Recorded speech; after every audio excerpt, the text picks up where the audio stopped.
Welcome to Teachers in Real Estate podcast with your host, Jackie Durbin. I've built a six-figure income from using what I learned from being a teacher.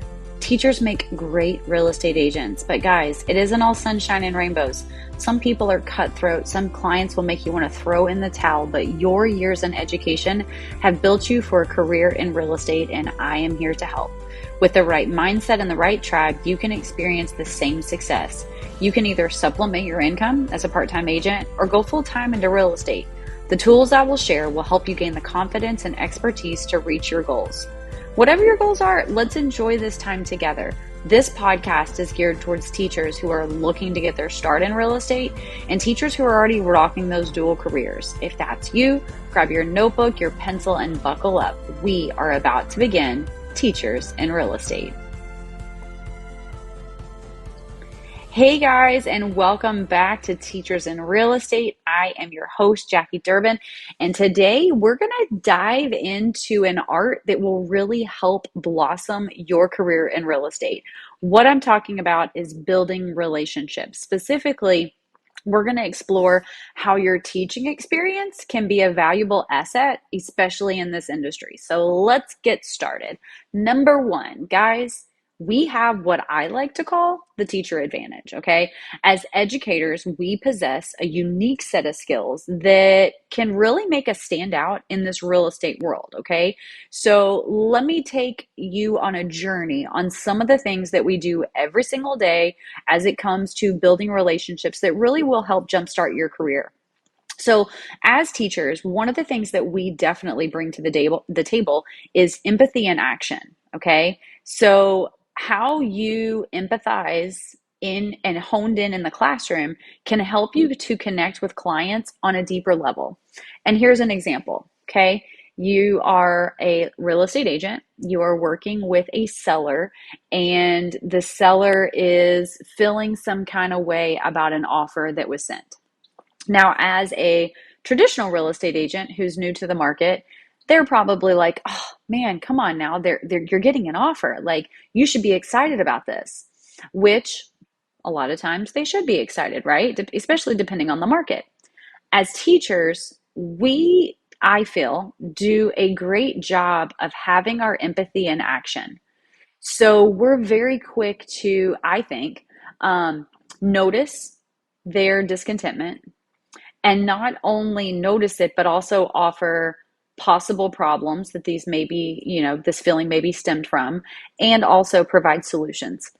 So, for example, in my real estate career, I have had sellers that really got emotional when they were selling their home.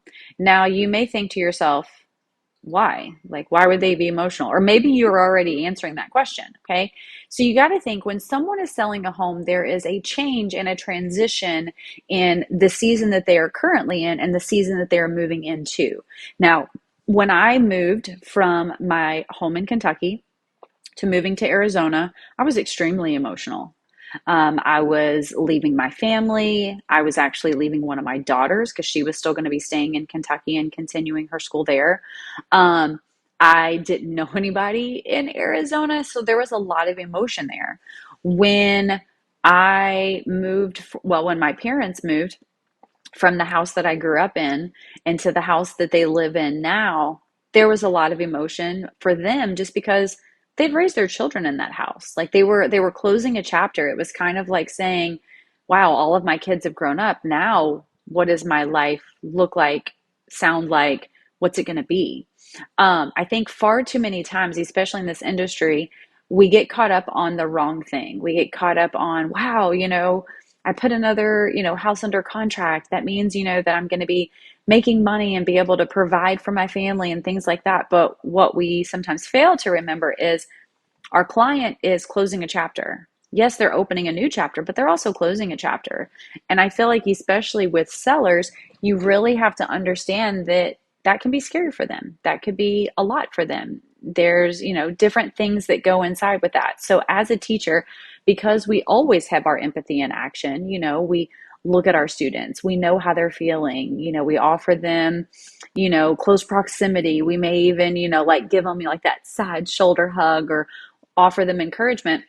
But we do this every day. It's who we are. And that is something that will resonate very well as you are building those relationships with people that you're helping purchase homes. The next thing that I totally think is a teacher advantage is our effective communication, right? So our experience in explaining complex topics to students translates into clear and concise communication with our real estate clients. So let's say that you're working with a first-time home buyer.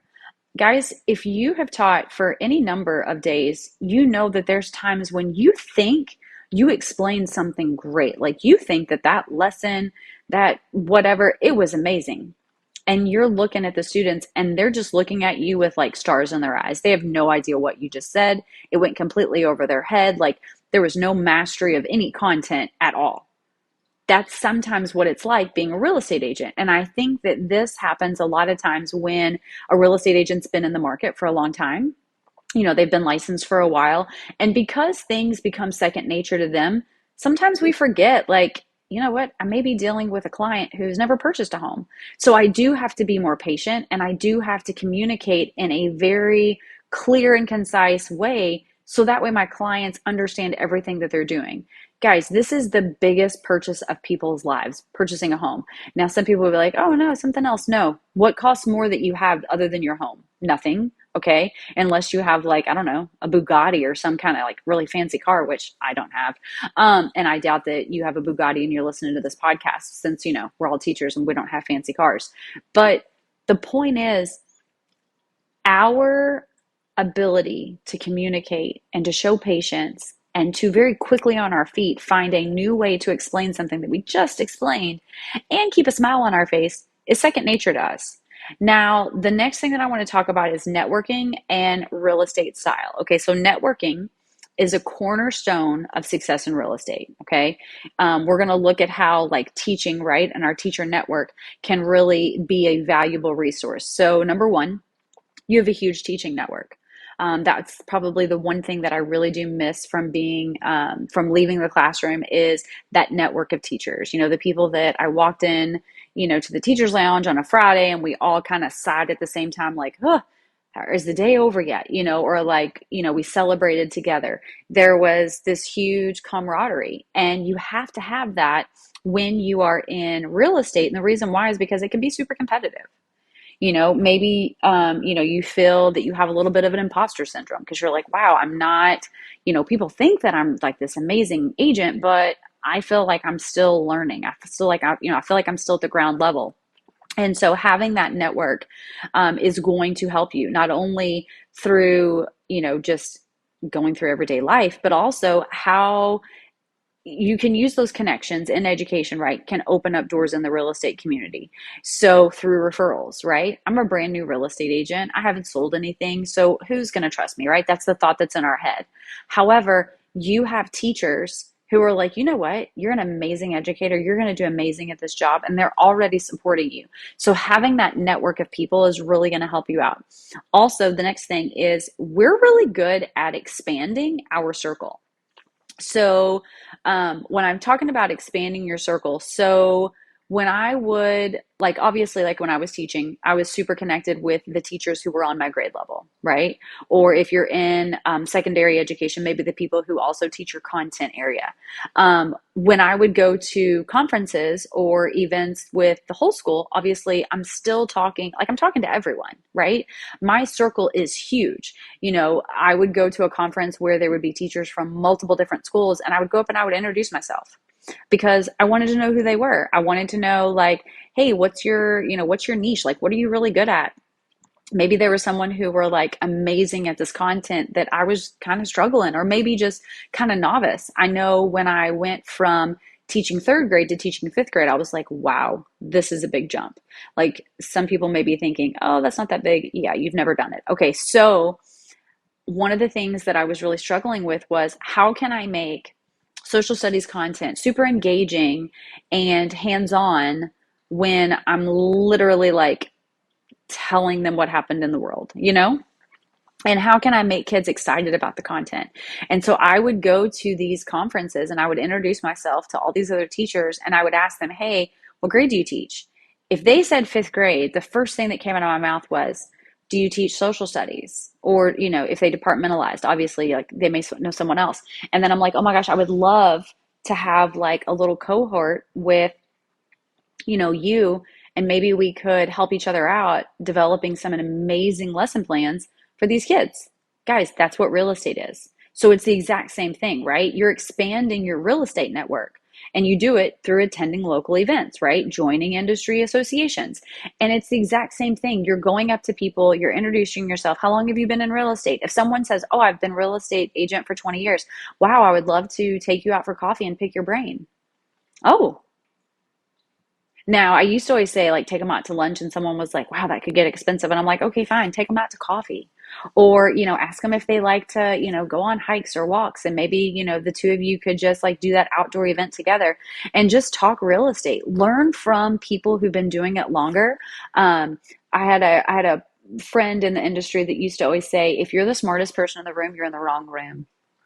We should be constantly evolving and learning. And one of those ways is expanding your circle. Now, next thing I want to talk about is the power of referrals. Okay, so referrals are probably the most powerful way to grow your real estate business, and your teaching background obviously plays a significant role here. So, turning former students into advocates, right? Learn how to turn your former students into enthusiastic advocates for your real estate services. So, I was talking to an agent back home not too long ago, and she actually did this with her son because she had never been a teacher. But she said that her son was in like pre-K and they were taking a nap, and he heard one of the teachers say something about like buying a house. And she said he jumped up super quick and said, "You need to call my mama because she's a real estate agent." Okay, guys. It's not rocket science. Now, are you going to like sit down at calendar time and be like, "Hey, boys and girls, if you know someone or you hear someone use this word, buy a house, sell a house, rent a house, lease a house, become an investor." What? That's not it, guys, right? But the kids want to know about you. Okay, your students might ask you like, "What do you do on the weekends?" "Oh, well, I help people buy houses on the weekends." "Oh, that's cool." And then when they're sitting at their dinner table and their parents, were sitting with friends and they say something about the house, guaranteed your student's going to be like, "Oh, my teacher does that." If a student's parents trust you with their greatest possession, which is their child, don't you think they would trust you with their biggest purchase of a house? I think so. All right. So, and then also reciprocity in real estate, right? So, the concept of this is, how can I help you receive referrals from other people? Okay, so like let's say that I do have students in my class, and I know what their parents do for a living. Maybe they are entrepreneurs as well. Maybe they own a business. Maybe they have a commission based business. Maybe they're a lender. Maybe they sell solar. Maybe they do whatever. I can talk to them when I see them at the car rider line, and I'm like, "Hey, don't you do this as a business?" "I do." "Do you have to have any business cards? Because, as a real estate agent, I find that a lot of people need this service. I would love to pass on your information." Guys, that was an easy conversation. Now, obviously, some of you may be kind of thinking glass half empty, and you're like, "Well, you can't really do that," or, you can't talk about your other businesses while this other stuff's going on. And you know what? That's totally true. There may be a time when you feel that you cannot have those real conversations with people about different things in business. And if that is not something that you're allowed to do in your school, within your district, then by all means, no, don't do it then. Okay. But I bet what you're going to find is that you can. Okay. It's just those little bitty moments. All right. So, nurturing long-term relationships. So, just as you aim to build lasting relationships with your students, that same principle applies to your clients. So, number one rule, stay in touch. You need to discover strategies for maintaining contact with former clients, right? Just like we would stay in contact with our former students, right? If we saw them. I remember like anytime like my students would graduate from high school, graduate from middle school, because I taught elementary, I would send them a little thing in the mail. "I'm so proud of you. I know that you're graduating this year. I wanted to let you know that I'm proud of you and that I remember you and that I know you're going to do great things." Little things like that mean a lot. Like I always wanted to be the teacher that my students were like, "I remember her. And you know what? She was really like, she really cared about me. That's the same thing we have to do with our clients. So should you be sending them a birthday card? Yes. Honestly, past clients, you should be reaching out to them once a quarter. And I know that sounds like a lot, but four touches, one phone call, one text, one handwritten card, and one pop by. And it could be like a Valentine's Day pot pie and you bring them, some chocolate. It could be a Thanksgiving pot pie and you bring them, a pumpkin pie for Thanksgiving. Anything like that is going to help you increase those referrals because they're coming from those long-term relationships. Also, providing value. We explore ways to continually provide value to your network, right? Even after those transactions are completed. So one of the things that I like to do, and I do this with my title company, is if someone purchases the home, I'm going to go ahead and make sure that all of their documents are organized. I'm going to offer to bring those back to them because obviously they're going to be filing taxes. And because they purchased a home, they get to go ahead and give that off to their accountant. So there's lots of different ways that you can provide value, whether it's a CMA, a value of their home, a list of tips that they could do for like a spring cleaning or like a fall update or prepare for the season, or even things like, hey, I am having this event about, what young people need to know about becoming in line to be able to purchase a home, when they get at that age. So there's lots of different things that you can do. But again, everything we do in education relates to real estate. Guys, that's the reason why so many people say real estate agents, the best ones, were teachers. Guys, you know what? I just want to thank you again for coming back to the podcast. I really do hope that this podcast provides value, that it gives you insight, that it inspires you, keeps you on fire. And I hope you've gained some valuable insights into how your teaching background can really be and become a powerful asset to your world in real estate. Remember, building relationships is at the core of both teaching and real estate. By understanding your clients and or your students' needs, right? Communicating effectively, nurturing those connections, you're going to be on your way to success. Guys, if you have questions or topics that you'd like me to cover in future episodes, please reach out to me. You can go to my social media channel, which is Jackie Durbin AZ. That's JACKIE DURBIN AZ. You can also find more updates, also additional content, but we will be back here soon for more valuable insights to help you succeed in your real estate journey. If you are looking to get licensed, reach out. I can help you out with that. If you are already doing your classes, but you need help with study material, again, reach out. I have tons of stuff on that. I even have a Google Classroom for it, believe it or not. And, if you are struggling in your business, guys, I want to help all of us be successful because of my abundance mindset. Guys, thanks for listening. And until next time, keep building those relationships and keep making a difference, both in the classroom and in the world of real estate. Have a great day, guys.